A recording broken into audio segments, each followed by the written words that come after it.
Bismillahirrahmanirrahim. Assalamualaikum warahmatullahi wabarakatuh.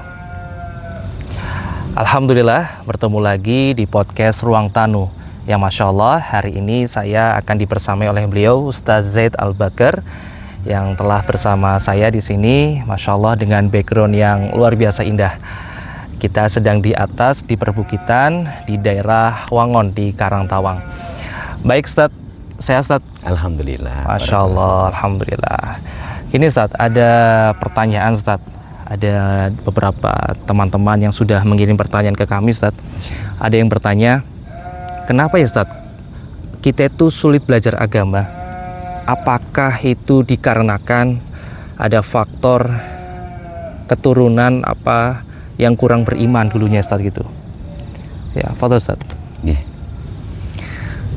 Bismillah, alhamdulillah, salatu wassalamu ala rasulillah wa ala alihi wa ashabi wa man wala wa la hawla wa la quwata illa billah. Masya Allah, pertanyaan yang bagus. Apakah ini pertanyaan dari orang tua ataupun dari anak yang merasakannya? Ini betul, ada Ustaz. Dua sisi. Ketika anak sulit belajar agama, adakah itu disebabkan ya karena faktor keturunan ya atau faktor keimanan dan ketakwaan orang tuanya dahulu seperti itu? Maka yang pertama, ini adalah sebuah perasaan yang normal muncul gitu ya. Ketika kita selaku orang tua melihat anak kita kok tidak bisa-bisa gitu belajar agama, kok susah sekali gitu ya. Sulit masuk itu, sulit masuk ya.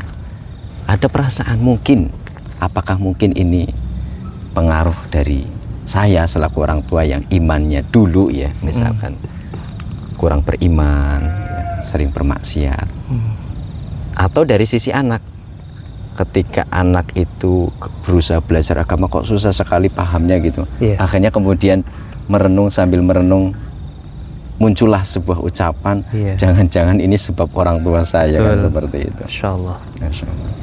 Baik, yang pertama yang perlu kita pahami bahwasanya ilmu, apalagi ilmu agama itu adalah murni pemberian dari Allah Subhanahu wa Ta'ala, karunia, anugerah dari Allah Subhanahu wa Ta'ala.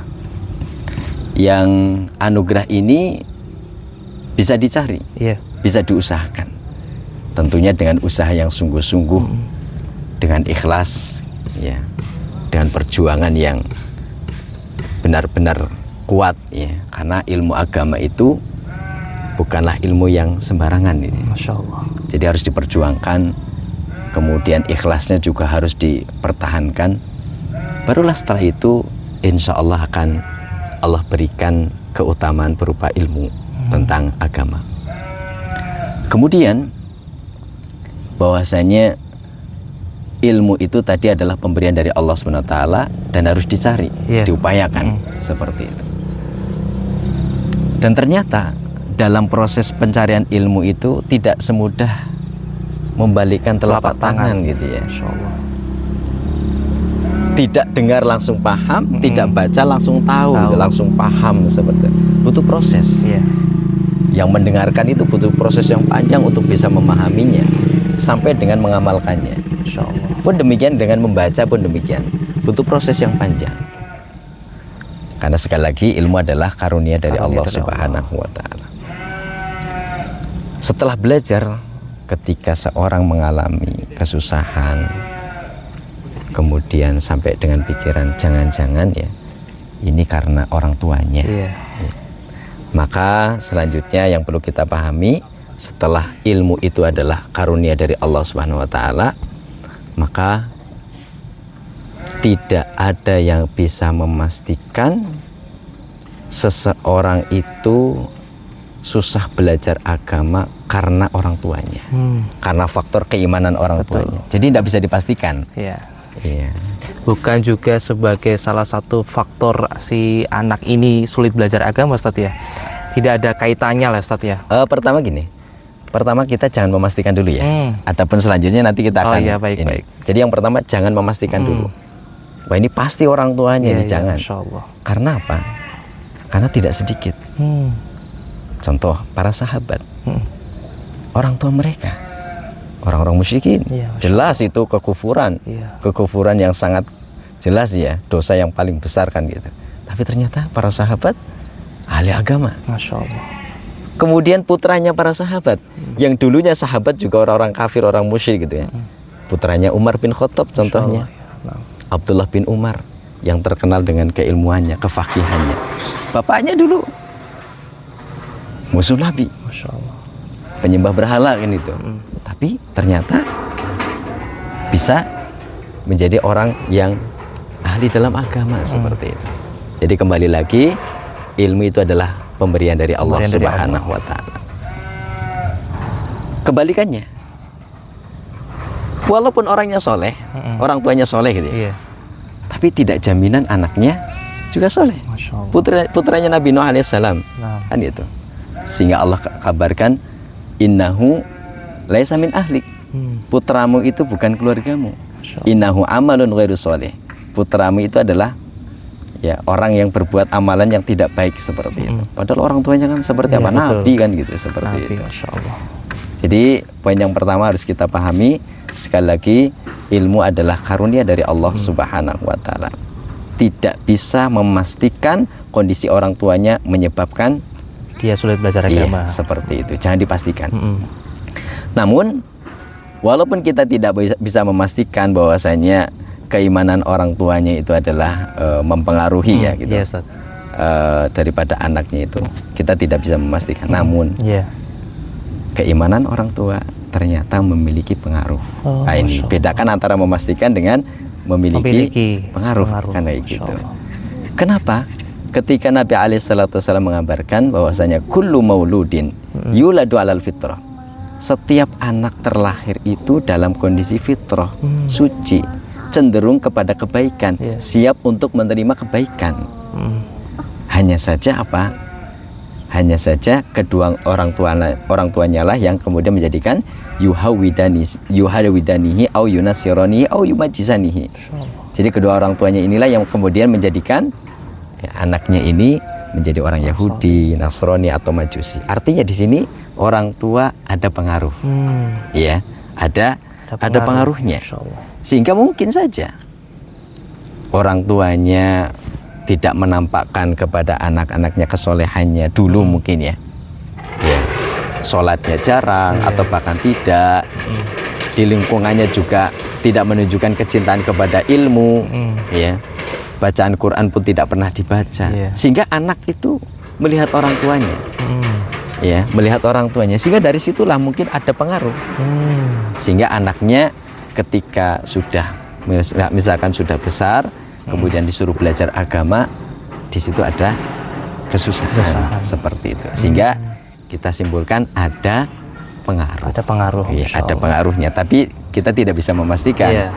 Hanya saja ada pengaruh. Makanya dulu salafus soleh seperti Imam Sa'id Ibnul Musayyib, beliau itu sampai mengatakan kepada putranya begini, la azidanna fi sholati min ajli kamakon, sungguh aku benar-benar akan menambah sholatku untukmu. Maksudnya untukmu, untuk putranya ya. Maksudnya adalah Al-Imam Sa'id Ibnul Musayyib itu menambah sholatnya ya, selain sholat wajib ya, agar supaya anaknya menjadi anak yang soleh seperti itu. Dan ini memang semangat orang tua kan seperti itu. Kemudian selanjutnya, maka perasaan seperti ini harusnya kemudian menjadikan kita introspeksi diri.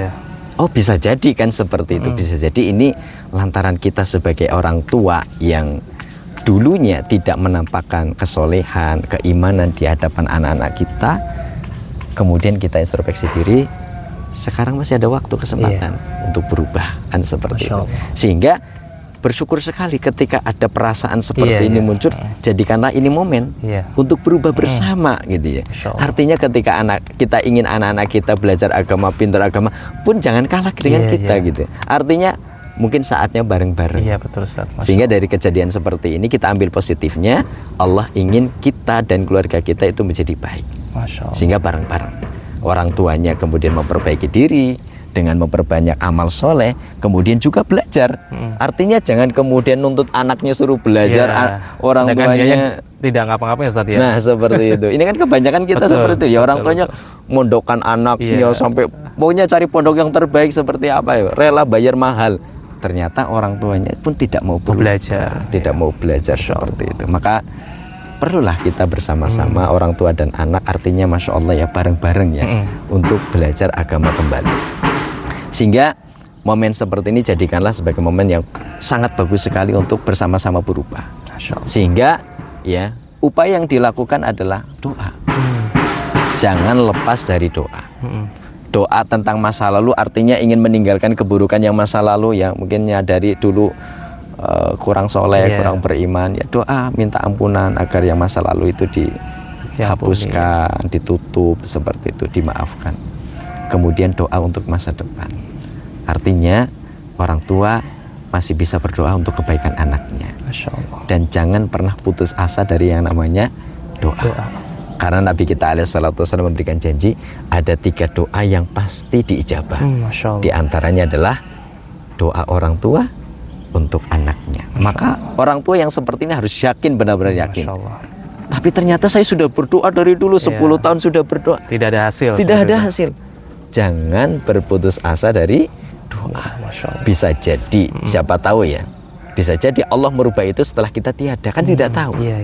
Atau bisa jadi ya, anak kita ini misalkan ya, kita sudah bertahun-tahun doa siang malam pagi petang, ternyata belum ada perubahan. Bisa jadi cucu kita, cicit kita, masih ada keturunan lagi Ustaz, masih ada keturunan lagi, masih panjang jalannya. Artinya kita tidak boleh memandang suatu hasil itu secara pandangan pendek gitu. Ini panjang sekali seperti itu. Jadi ya jangan pernah berputus asa dari yang namanya doa. Kemudian diikuti dengan mulai membiasakan kebaikan-kebaikan itu di rumah. Sehingga misalkan ya anaknya sedang mondok atau anaknya di rumah terkondisikan ya, artinya anak itu sudah mulai melihat orang tuanya sudah berubah, ada kecenderungan terhadap agama, belajar agama. Jika ada kesempatan untuk hadir di kajian yang secara langsung, hadir. Karena rasanya itu beda. Hadir di tempat kajian secara offline dengan online itu beda. Keberkahan Allah akan turunkan ketika seseorang itu hadir secara langsung di tempat kajian.